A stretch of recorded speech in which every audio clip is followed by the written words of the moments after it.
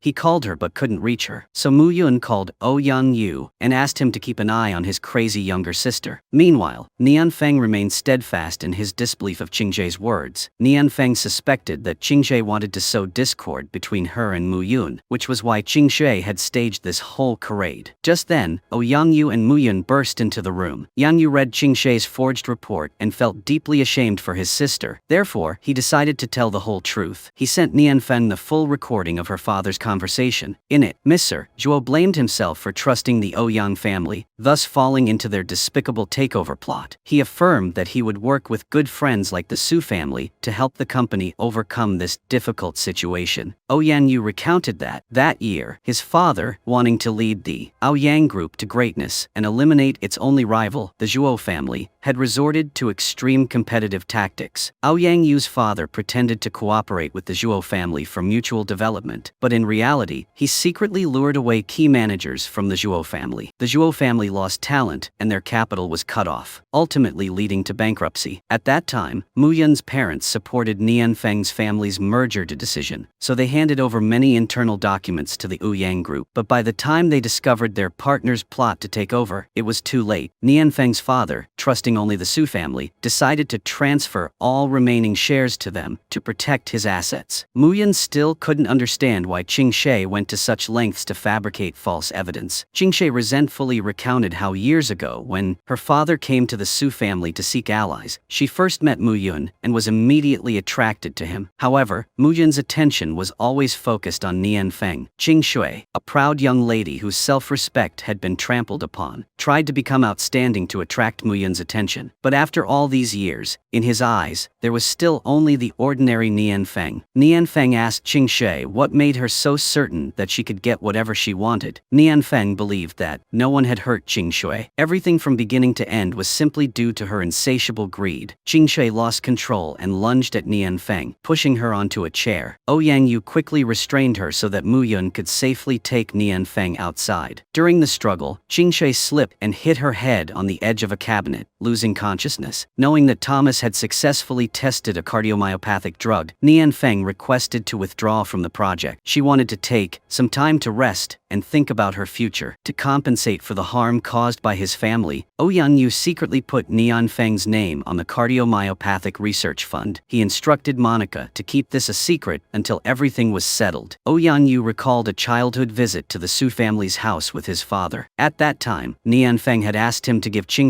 a hair clip as an apology from Muyun. He chased after Nianfeng to apologize for everything that happened in the past. Nianfeng smiled, thinking it was a grudge from the previous generation. Ouyang Yu had already done many good things for her. When Nianfeng returned home for dinner, she apologized to her adoptive parents for wrongly blaming them all this time. Mr. and Mrs. Su didn't reproach their daughter at all. They said that as long as she still loved them, that was enough. Muyun saw his mother holding Nianfeng's hand and became jealous. He separated their hands, declaring that he wouldn't let anyone hold his girlfriend's hand. Mrs. Su laughed and praised Nianfeng for being good in every way. But Nianfeng only had a serious problem with choosing a boyfriend. After his treatment in America, Diyin's condition improved. Before taking time to rest, he sent a touching letter to Nianfeng. In the letter, Diyin said that Nianfeng was his only close friend. He felt incredibly happy witnessing her, growing stronger and more radiant. He urged her to always be herself. herself, to bravely feel and embrace love. He also advised her to hold Muyun's hand tightly. They should live life to the fullest together. A month later, a solemn atmosphere enveloped the award ceremony of the International Robot Creation Competition in Yangzhou City. Having surpassed over 1,700 talented contestants, Muyun was honored to be among the top 10. He was chosen to represent the group on stage. There he sincerely shared that the inspiration for creating the robot, Su Xiaoai, came from the woman he loved most, with the desire to create an all-powerful assistant to help them spend more time together. Muyun emotionally admitted that he had never understood true love before. He blamed himself for being selfish, only knowing how to make her cook. He mocked her naivety and forbade her from making friends. He confessed that his childish, troublesome actions were actually just an excuse to be with her every moment, even though it unintentionally upset her. He went on to say that only after growing up did he realize that love isn't about possessiveness or secrecy, but about accompanying each other through the most beautiful years of their lives. He expressed his desire to cherish her friends. He wanted to share all her joys and sorrows, and he would respect and protect her for life. Muyun felt fortunate that he had realized this early so that he could spend the rest of his life with Nian Feng. As soon as Muyun finished speaking, the hall lights simultaneously shone on Nian Feng, making her the center of attention. Muyun stepped down from the stage and walked towards the woman of his life. He reiterated their promise from when they were 7 years old, that they would be together forever. 5,780 days, 934 minutes, and 12 seconds had passed since then. He hoped the next moment would be a completely new beginning for both of them. In that sacred moment, Muyun sincerely confessed his love for Nian Feng. He proposed to her. Their close friends were all present to witness this momentous occasion.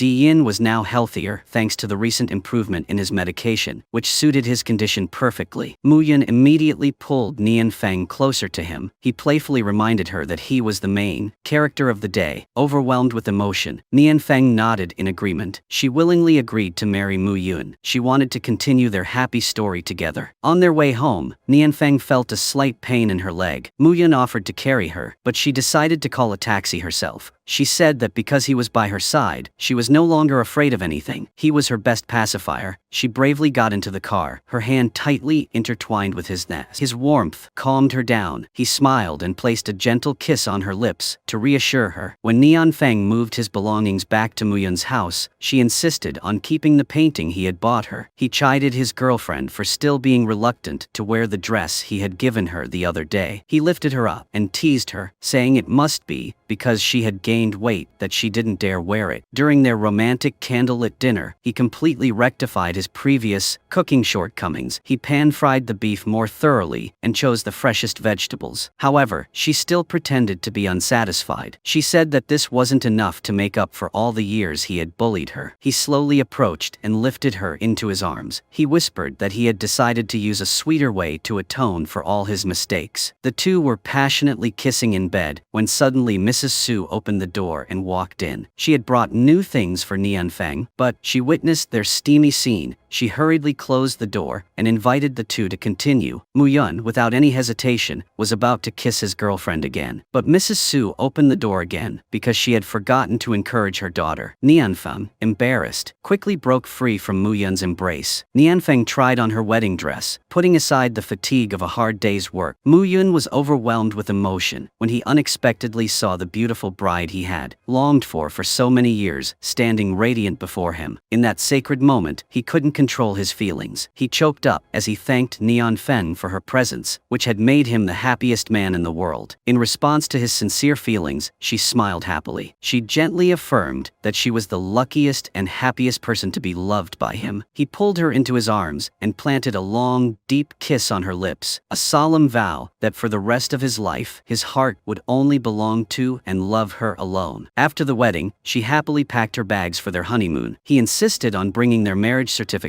to show the world he had a wife, but she only wanted to bring a stuffed devil doll with a face exactly like his. He pretended to be angry and pulled her onto the bed. He declared that he wouldn't allow his wife to like anything other than him. He slowly leaned down and tenderly kissed his beloved wife's lips. Finally, after so many storms and challenges, they fulfilled their innocent promise from when they were 7 years old, to marry and be together forever.